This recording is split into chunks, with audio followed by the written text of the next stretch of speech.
UNIFIL, yakni Pasukan Perdamaian PBB di Libanon, telah terbentuk sejak 1978. Anggota UNIFIL sendiri berasal dari berbagai kontingen negara-negara di dunia anggota PBB. Sampai sekarang, UNIFIL juga masih aktif dan perlu diketahui, kontingen Garuda dari Indonesia menjadi penyumbang personel terbanyak.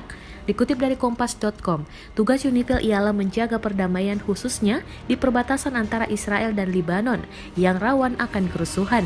Bedanya di perbatasan kedua negara yang membuat kerusuhan bukan masyarakatnya, melainkan kedua belah militer menenteng senjata baik ringan maupun berat. Melansir dari laman Instagram Lebanese Army, prajurit Tentara Nasional Indonesia atau TNI terekam kamera ikut menghadang sebuah mobil tank milik Israel di perbatasan Libanon. Prajurit TNI yang tergabung dalam kontingen Garuda UNIFIL tersebut terlihat berani berada di depan meminta mobil tank Israel untuk putar balik.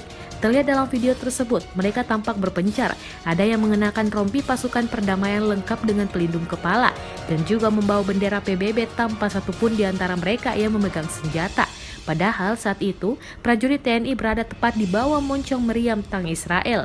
Namun dengan begitu tenang, para TNI memaksa tank Israel untuk berbalik arah dan meninggalkan perbatasan. Sementara tentara Libanon yang tak jauh dari lokasi tampak berjaga-jaga apabila tentara Israel mulai pertempuran yang tak terduga. Warganet yang melihat video tersebut nampak kagum dan mendoakan keselamatan tentara tersebut.